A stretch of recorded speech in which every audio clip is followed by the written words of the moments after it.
सदगुरु कबीर की वाणी में दम है, तब है क्या सज्जनों, अगर उनकी वाणी को हम जीवन में उतार लेंगे तो हमको जिंदे में कल्याण हो जाएगा।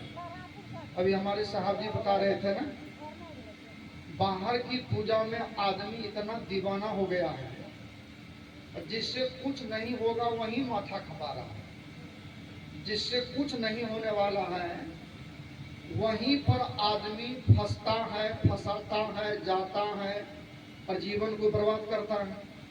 और जहां से कल्याण होना है, जहां से उद्धार होना है, जहां से सुधार होना है, वहां की बात करोगे तो एक बात जान लो, वहां की बात को पचाने का समर्थ भी सब में नहीं होता है। या समझ लोगे कि कबीर साहब की वाणी को सब पचा लेगा। सदगुरु कबीर की वाणी को अगर पचाना चाहते हो, भगवान बुद्ध की वाणी को पचाना चाहते हो, अगर दयानंद सरस्वती जी की वाणी को पचाना चाहते हो, तो भीतर से स्वार्थ को निकाल कर फेंक देना पड़ेगा।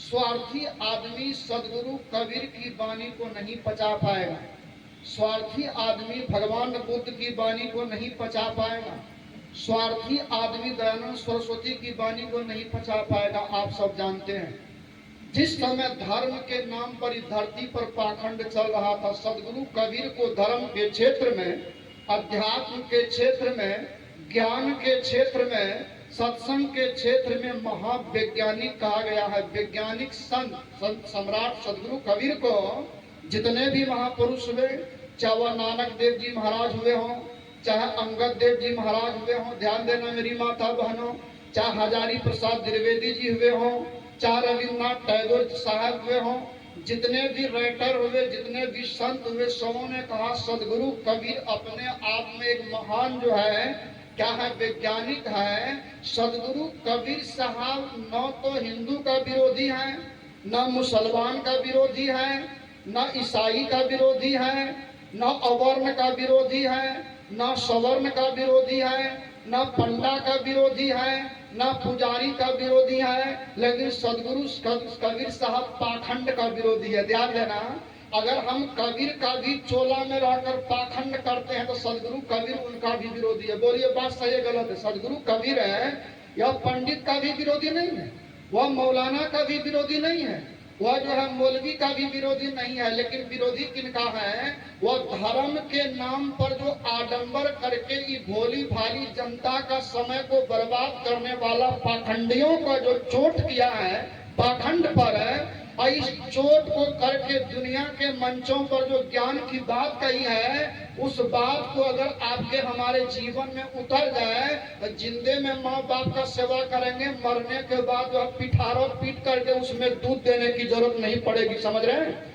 अगर कबीर साहब की वाणी को समझ लोगे जिंदे में, सदगुरु कबीर की वाणी को माथा में उतार लोगे, तो कभी भी पिठारों को पीट करके मरने के बाद उन पर दूध चढ़ाने का जरूरत नहीं पड़ेगा। चाहे की पड़ेगा? आप लोग भी कबीर पंथी हैं, बता दीजिए क्या बाबा?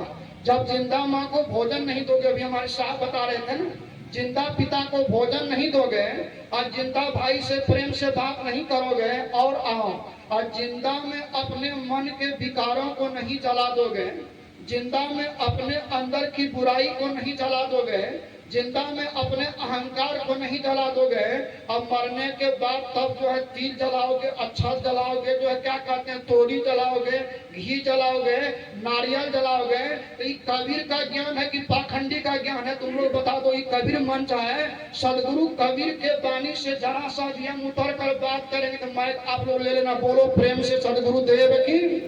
ध्यान देखो, दुनिया में तो पाखंड है ही है, दुनिया में तो आग लगी है ही है, दुनिया तो भटकिए रहा है, लेकिन सदगुरु कबीर के मंच पर भी आकर के अगर हम लोगों का भटकन नहीं छूटा, हम लोगों का पाखंड नहीं छूटा, हम लोगों के अंदर ज्ञान नहीं हुआ, तो दुनिया में कहाँ जाओगे? दुनिया में तो हर जगह धर्म के नाम पर जो तलवार लेकर के जो है जनता का गर्दन काटने के लिए तैयारी है। मैं एक उदाहरण देकर बता दे, तो प्रैक्टिकल उदाहरण, यह शास्त्र की बात नहीं है, आज से जो है 6.5 साल पहले की घटना है। हमारे यहाँ पर जो कुछ लोग हैं जो जानते होंगे, गयारी जाते होंगे, गयारी में भुवनेश्वरी दास था और धर्म स्वरूप साहब का बड़ा जो है प्यारा भगत था, समझे? उनकी उम्र, वो जो शरीर छोड़ा 100 वर्ष की उम्र में शरीर छोड़ा। ध्यान देना, एक दिन की बात है, गांव के लोगों ने कहा कि एक आदमी कहा कि जाकर के विधवा औरत की साहब जी हमको ध्यान कराना है, क्या क्या लगेगा।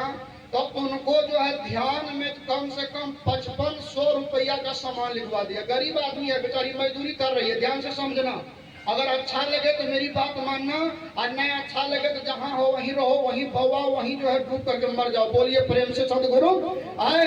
5500 रुपया का जो है सामान लिखवा दिया ध्यान में। अब मैं पूछता हूँ, जो ओरिजिनल कबीर का चेला है, क्या ध्यान में 5500 रुपया का सामान लगता है?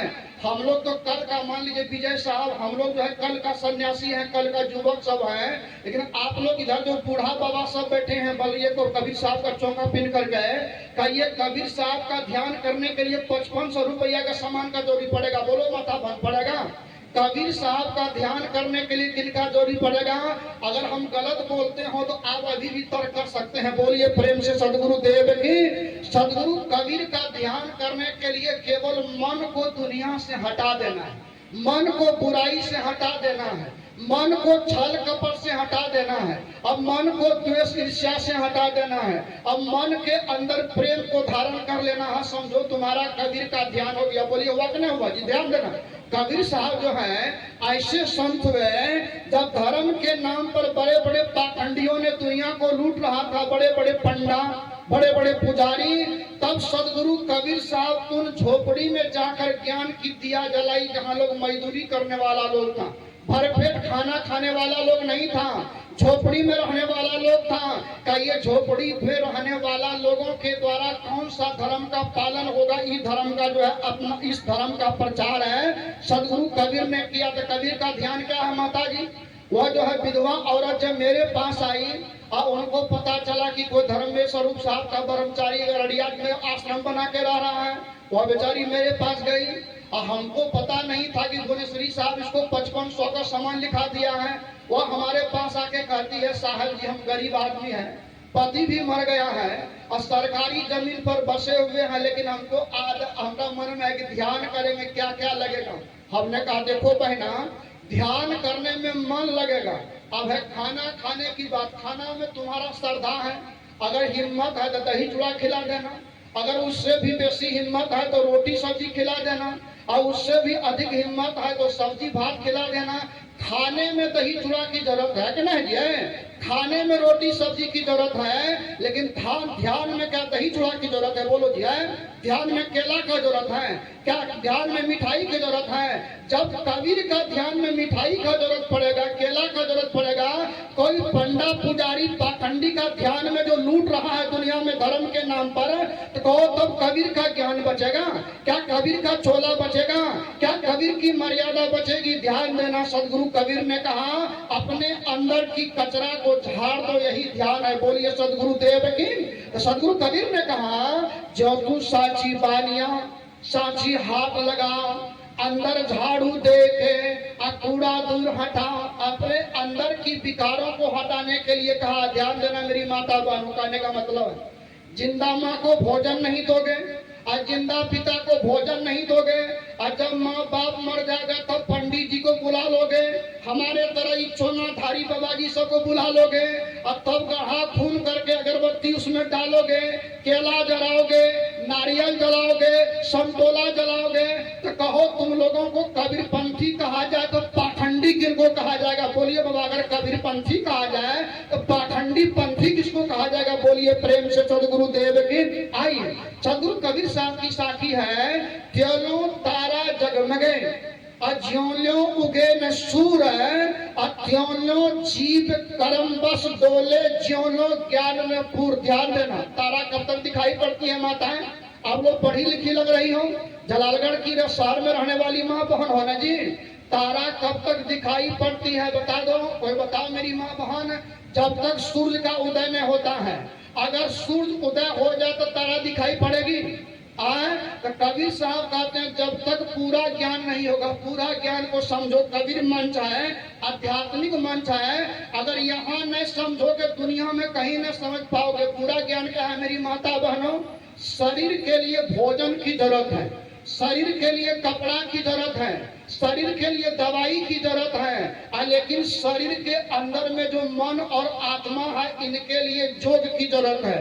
जप की जरूरत है, ध्यान की जरूरत है, मन को रोकने की जरूरत है, मन को विषय से हटाने की जरूरत है, मन के विकारों को जलाने की जरूरत है। यहाँ सदगुरु कबीर का ज्ञान है, गीता का कृष्ण का ज्ञान है, आध्यात्मिक ज्ञान है, संतों का ज्ञान है। मनों के विकारों को जलाने का नाम है जो है होम करना, मन को जलाओ। ध्यान देना, मन कैसे जलेगा? बाहर का सलर से जलेगा, बाहर का घी से जलेगा, बोलो जब जलेगा है, बाहर का अगरबत्ती से जलेगा। का ज्यों तिलमाही तेल है, ज्यों चकमक में आग है, अब तेरा साईं तुझ में बसे, जाग सके तो जाग। कहा मृग नाभि कुंडल बसे, अब मृग ढूंढे मन माही, ऐसे घट घट ब्रह्म है दुनिया जाने नहीं। अभी एक जगह सत्संग करने गए, और जब गए तो भीड़ तो काफी थी, वहां पर लगभग जो है 600 लोगों की भीड़ थी। एक आदमी आया, कान में कहा कि कबीर मत का बबजिया सब आ गया, ये कोई मन का बाबाजी न है, न देवी को मानता है, न देवता को मानता है, न धर्म को मानता है, न भगवान को मानता है। ये कहाँ से कबीर मत का अक्कपारी बाबाजी सबको उठा के ले आया है। जब प्रवचन शुरू होने लगा, हमने कहा कि वो जो बेचारा गिरथैन टाइप का आदमी था, वो गांव का जो है सबका गिरथैन गिरी अपने कस लेता था, जो है किसी का भी गिरथैन की जेब पूरे कपार पर ले उनको पटिया के बुलाए। हमने कहा कि एक बात कहते हैं, आप बोले कबीर का मत का लोग देवी को नहीं मानता है, देवता को नहीं मानता है, भगवान को नहीं मानता है, और जो है क्या कहते हैं, क्या कबीर का मत गोबर को नहीं मानता है गोबर? क्या कबीर मत का आदमी दाल को दाल नहीं मानता है?